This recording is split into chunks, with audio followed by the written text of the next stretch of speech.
આજે આપણે વાત કરીશું આસ્થા અને શ્રદ્ધાના પ્રતીક સમા બનાસકાંઠાના કાંકરેજ તાલુકાના થરા ખાતે આવેલા ઐતિહાસિક શ્રી જાજાવડા ગ્વાળીનાથ મહાદેવ મંદિરની, જ્યાં પવિત્ર શ્રાવણ માસના પ્રથમ સોમવારે હર હર મહાદેવ અને ઓમ નમઃ શિવાયના નાદથી વાતાવરણ ગુંજી ઉઠ્યું હતું। કાંકરેજ તાલુકાના વેપારી મથક થરામાં આવેલું શ્રી જાજાવડા મહાદેવનું ઐતિહાસિક ગ્વાળીનાથ મહાદેવ મંદિર સમસ્ત ભરવાડ સમાજની ગુરુગાદી તરીકે પૂજાય છે। શ્રાવણ માસ દરમિયાન અહીં ભાવિક ભક્તોનો અવિરત પ્રવાહ જોવા મળે છે। ગુજરાતભરમાંથી ભરવાડ સમાજના લોકો ગુરુગાદી અને ભગવાન ગ્વાળીનાથના મહાદેવના દર્શન કરી ધન્યતા અનુભવે છે। એટલું જ નહીં, આ મંદિર 18 આલમ માટે પણ આસ્થાનું પ્રતીક બન્યું છે। શ્રાવણ માસમાં દર સોમવારે ભગવાન શિવજીના મંદિરમાં ભક્તો દર્શન કરવા માટે ઉમટી પડે છે। પરમ પૂજ્ય ધર્મ ધુરંધર શ્રી 1008 મહામંડલેશ્વર મહંત શ્રી ઘનશ્યામપુરીજી બાપુ ગુરુ શ્રી શિવપુરીજી બાપુની પાવન નિશ્રામાં પ્રથમ સોમવારે લાખો બીલીપત્રનો અભિષેક કરવામાં આવ્યો હતો। આ મંદિરના ઇતિહાસ વિશે વાત કરીએ તો ગ્વાળીનાથ મહાદેવનું શિવલિંગ 5200 વર્ષ પૂર્વ હોવાનું મનાય છે। જ્યારે ગોવાળો મથુરાથી દ્વારકા જઈ રહ્યા હતા ત્યારે રાજસ્થાનથી નીકળીને હાલના થરા ગામમાં એટલે કે તે સમયે બનાસ નદીના કાંઠે આવેલું હતું, ત્યાં રાત્રિ રોકાણ કર્યું હતું।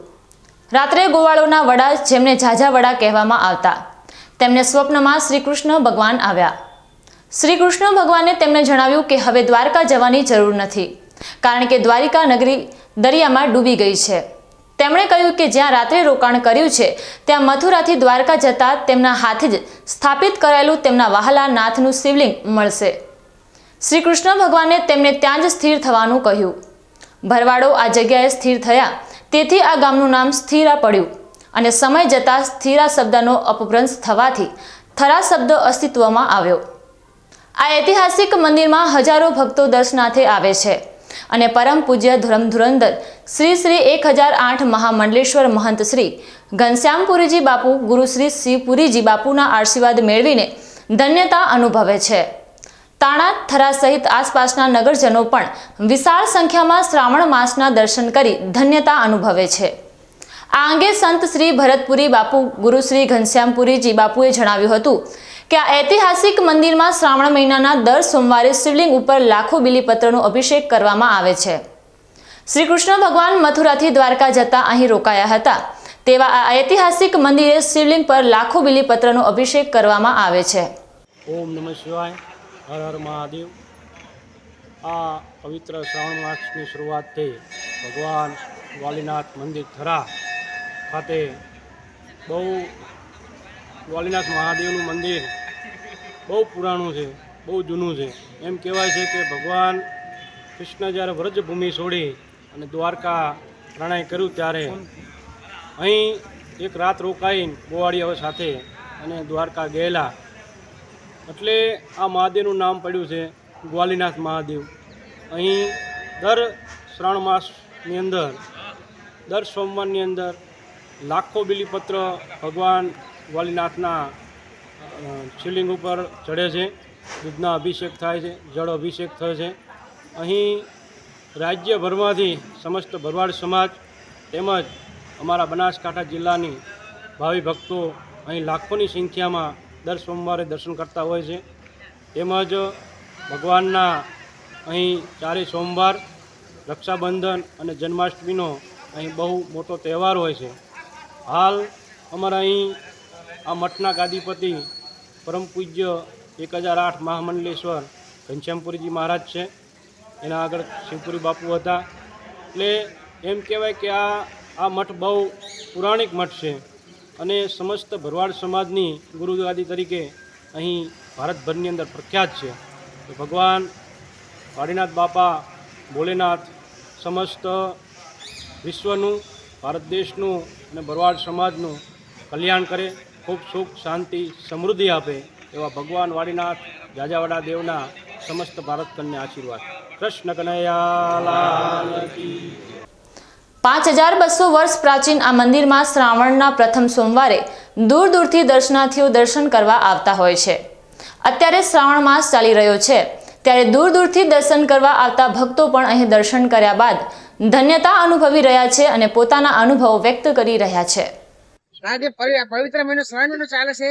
આજે પહેલો સોમવાર છે દાદાનો અને આજે પબ્લિક પણ બહુ દર્શન કરવા આવે છે. આ ધામ ઉપર કચ્છી ભરવા, કાઠિયાવાડી ભરવા અને હર કોઈ 18 આલમ ભજી દર્શન કરવા અહીં ભગવાનના આવે છે. બહુ ખુશ થાય છે અને દાદા બધાનું સપનું પૂરું કરે છે. દાદા બધાની આશા પણ પૂરી કરે છે અને આનંદ મંગલ છે અમારા થરાની અંદર. આજે આ 4 સોમવાર અમારે આનંદ મંગલ એટલે શ્રાવણ મહિનો આનંદ મંગલ હશે. જન્માષ્ટમી પણ આપણો ભવ્ય પ્રોગ્રામ થાય છે એટલે દર્શન કરવામાં ખૂબ મજા આવે છે, આનંદ રહેશે અમને બધાને. અને આનંદ મંગલ સદાય ભગવાન અમારો વાળીનાથ રાખે, દરેકની મનોકામના પૂરી કરે એવી અમારી ઈચ્છા. આજે અમને બહુ અહીંયા બહુ દર્શન કરવા લોકો આવે છે.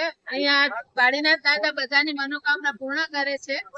બહુ મજા આવે છે. શ્રાવણ માસમાં 10 સોમવાર અહીંયા વેળા જેવું હોય છે. બહુ સરસ લાગે છે. અમે માતા ગાંધી વાડીનાથ ઘોઘા સમાજની ધીરજ ધામ છે ત્યાં દર્શન કરવા આવીએ છીએ. શ્રાવણ મહિનાનો ત્યાં કરવા આવીએ છીએ. દર્શન કરી અને જય વાડીનાથ. મંદિર આવેલું છે, આપ દર્શનાર્થે આવ્યો, શું કહેશો? ખરા જાજાવાડા દેવ અમારું ભરવાડ સમાજનું મોટું આસ્થાનું સ્થળ છે. ત્યાં અમે દર્શન કરવા આવ્યા છીએ. અમારું ભરવાડ સમાજનું મોટામાં મોટું દર્શન લાયક સ્થળ છે. અમે શંખેશ્વર તાલુકાના રણોદ ગામથી આવ્યા છીએ દર્શન. જય જાજાવાડા. શું કહેશો? આજે વાલીનાથ એટલે વાલીનાથ મંદિરે આપ દર્શન કરવા આવ્યા છે, શું કહેશો? આપણે પહેલા તો સૌથી પહેલા તો એટલું જ કહીશ કે આ વાડીનાથનું જે મંદિર છે એ વર્ષો પુરાણું મંદિર છે અને અત્યારે પવિત્ર આપણો શ્રાવણ માસ ચાલી રહ્યો છે. તો શ્રાવણ મહિનાના પહેલા સોમવારે ભરવાડ સમાજનું આ મંદિરમાં સરસ શણગારના મહાદેવજીના શણગારના દર્શન હોય છે અને લોકોને આસ્થાનું કેન્દ્ર છે અહીંયા અને દૂરથી લોકો દર્શન કરવા આવે છે. ભરવાડ સમાજમાં હમણાં સમૂહનું લગ્ન થઈ ગયા, કેટલી દીકરીઓના અહીંયાથી એમને સમૂહમાં બધા દીકરીઓને અહીંયા પરણાવવામાં આવી અને બહુ સરસ મજાનું મંદિર વર્ષો જૂનું છે અને આસ્થાનું કેન્દ્ર પણ છે. આમ થરાનું ગ્વાળીનાથ મહાદેવ મંદિર શ્રદ્ધાળુઓ માટે આસ્થાનું કેન્દ્ર બની રહ્યું છે અને શ્રાવણ માસમાં અહીં ભક્તિમય વાતાવરણ છવાઈ જાય છે.